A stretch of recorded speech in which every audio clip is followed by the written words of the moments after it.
Did you wake up energized today? I didn't think so. It was 3 o'clock in the morning and you were still rolling around in your bed. 4 o'clock, 5 o'clock. You were scrolling, right? I saw you, yes. And it was 6 o'clock, and that's when you finally felt like you needed to sleep. But it's time to get up and go to work. Also, you've been feeling overly stressed and you can't concentrate. All of those are signs of burnout, actually severe burnout. And today's episode of how to combat nurse burnout talks about how to recover from severe burnout. Let me tell you a few of the signs or symptoms that show that you have severe burnout. To start off with, chronic fatigue, obviously, and low energy. Also, detachment.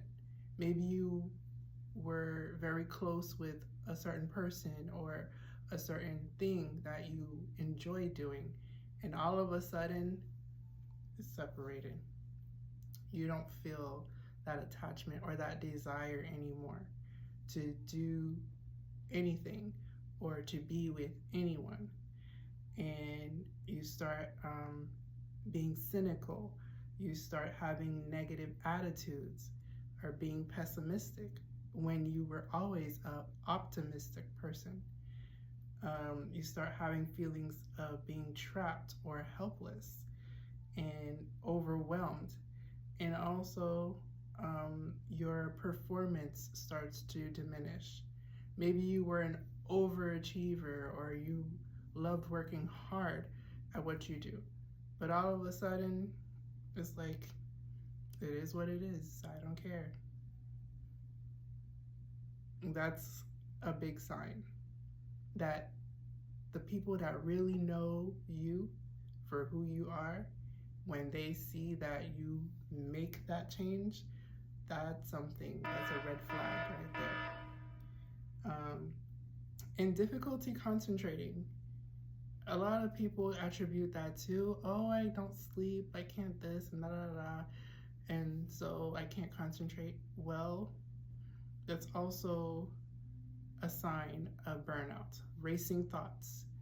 Those are all signs of burnout, and severe burnout at that. Actually, it takes about 6 months to 2 years to recover from burnout. That's interesting, right? So our recovery should not be compared to another person's recovery, because each person's burnout started off with something else. Maybe your burnout is not so severe as somebody else's burnout, or maybe one person's burnout is attributed from one thing and the other person's burnout is attributed from something else, or multiple things can cause that burnout, not just the one thing. So some of the things that we can do to overcome severe burnout is take time off. And when I say take time off, I don't mean to take 2 weeks off for vacation and go to the most lavish resort, or to go to the most expensive vacation you can think of, like going to Europe or going to the Maldives or stuff like that. Technically, that can make the situation worse because you have to do all the planning and all the expenses, and that can put more pressure on you rather than taking the time to really relax and take care of yourself in all aspects, not just physically. So instead, you can take 2 to 3 days off per quarter, meaning that maybe you take 2 to 3 days off this month, and then the next 3 or 4 months later you take another 2 to 3 days off just to recuperate from the past month that you worked. Because if you take 2 weeks off after 9 months of working or 10 months of working, all of that stress cannot be resolved in 2 weeks. It's not going to work like that. But if you break it down, at least your body has time to recuperate, and it won't be so overpowered or overstressed for the next time that you take a break. It's just like saying that you have a cup of water and you put it in the sink, and it's the cup of water is the cup is full, and you put it in the sink and the faucet is running, and now the water from the faucet is filling up the cup and the water is overflowing the cup. So now when we take longer to take our breaks, so our body now is overflowed with stress, and we don't want that overflow. We want to stay consistent, even though we can't run away from stress, but we can sometimes manage it. So I hope that you take smaller breaks, but consistent breaks, in order to overcome burnout, especially nurse burnout. Also, reassess your career goals. Nursing is such a wide bracket, especially for those who have experience in nursing. You have so many different departments that you can branch out into. So let's say maybe the department that you're working in right now is not suitable for you anymore. In the beginning, yes, it was exciting. There was so many things that you learned that you brought to the table. But now things are different. You have a different manager, you have different co-workers. It just doesn't work for you anymore. So rather than stay in the same department that's literally eating you up whole, transition to something else. It might take some time to get the training, which I'm sure that the training should not take that long because you're already in the nursing field. But it does take a little bit of effort, but that effort is worth it because now you're not losing your mind. As far as our new grads or entry-level nurses that are maybe a year or two old,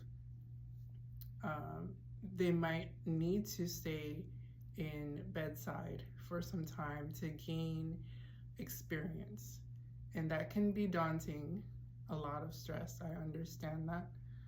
But as you gain more experience, or you talk to other people who have experience, you'll learn how to manage your time, and your work ethic will be more efficient, and you'll learn the ins and outs of how to do certain things and move up the career ladder, because you can't stay in a place that is just draining you.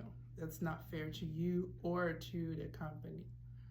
So please take that into consideration.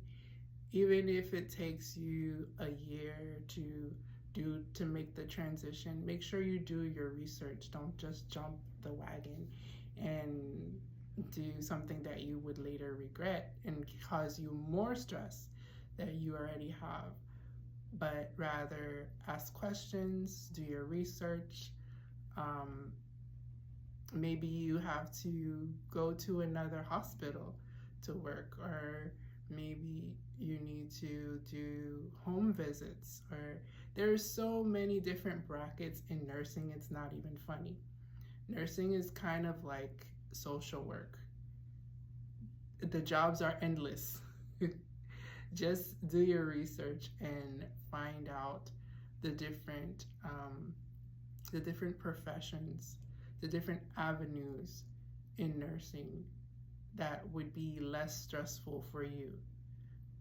Now, don't get me wrong, nursing is a very stressful job in whatever field, whatever department that you're in. But there are some departments that are less stressful than others. So you decide what's best for you. All right? And also the work culture, make sure that you pay attention to that, because the stress might not just be the actual activity that you're doing or task that you're doing at the job, but it's the actual environment. Maybe the environment is toxic, and so we don't want to stay in a toxic relationship with our work.